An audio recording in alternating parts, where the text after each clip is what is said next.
नमस्कार. वर्षा स्वादिष्ट रेसिपीजमध्ये आपले खूप खूप स्वागत आहे.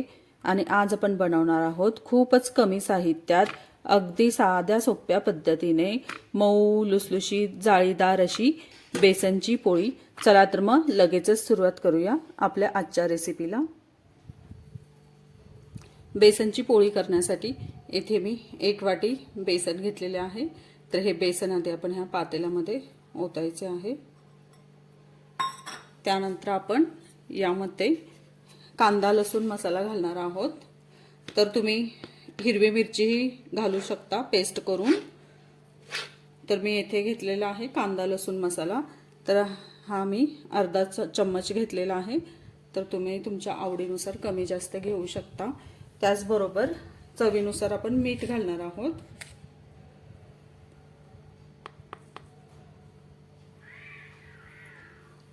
त्यानंतर थोडासा आपल्याला घालायचा आहे सोडा, खायचा सोडा जो आपल्या घरामध्ये असतो तो सोडा घालायचा आहे. तर तो थोडासा घालायचा आहे. अगदी आपल्या मसाल्यातला चमचा असतो ना तो अर्धा चमचा असं घालायचा आहे. तर हा सोडा मी घालते थोडा. याने काय होतं, छान अशी जाळी सुटते आपल्या पोळीला. आणि त्यानंतर आपल्याला हे आता बॅटर तयार करून घ्यायचं आहे. यामध्ये तुम्ही हळदही घालू शकता हवे असल्यास. तर आता हे आपल्याला छान मिक्स करून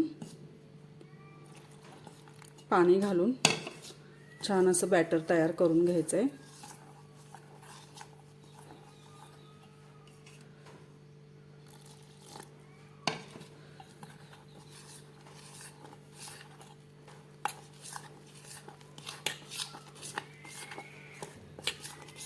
याचा असं सरसरीत असं बॅटर तयार करून घ्यायचं आहे आपल्याला.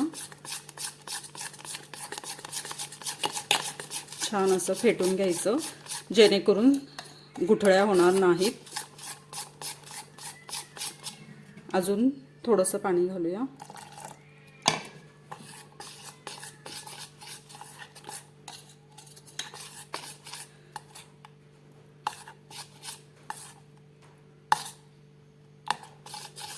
तर तुम्ही पाहू शकता आता आपलं हे बॅटर तयार आहे.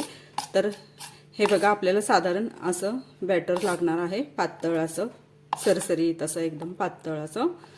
तर आता हे मिश्रण आपलं तयार आहे. तर आपण लगेचच पोळी करायला घेऊया.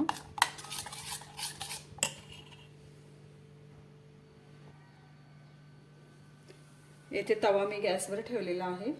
तवा छान तापलेला आहे. तर तव्याला आधी आपण तेलाने ग्रीस करून घेऊया.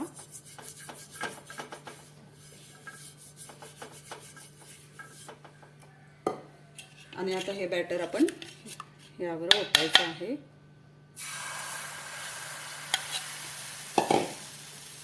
आणि हे पटकन सगळीकडे असं तव्यावर असं पसरवायचं आहे.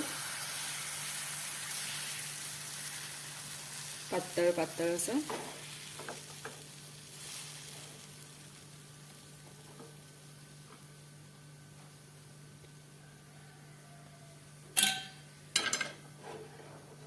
आणि आता गॅस फास्ट करायचा.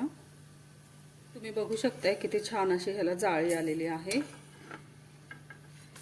तर आता खालची बाजू ही जरा भाजत आलेली आहे. तर आपण हे आता बाजू पलटून टाकूया.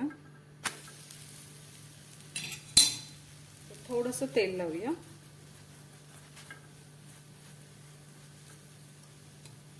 आणि आता पुन्हा बाजू पलटून आता हे भाजून घ्यायचे छान आपली पोळी.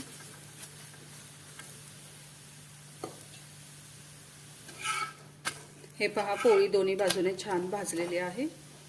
तर अशा पद्धतीने आपण आता ह्या पोळ्या करून घेणार आहोत.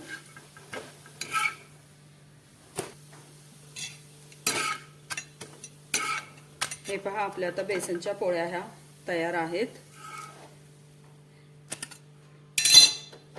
आणि तुम्ही बघू शकता एका वाटी बेसनमध्ये जवळजवळ ह्या 6 पोळ्या झालेल्या आहेत. आणि खूपच अशा पातळ आणि जाळीदार अशा झालेल्या आहेत. आणि मऊ एकदम अशा लुसलुशीत झालेल्या आहेत.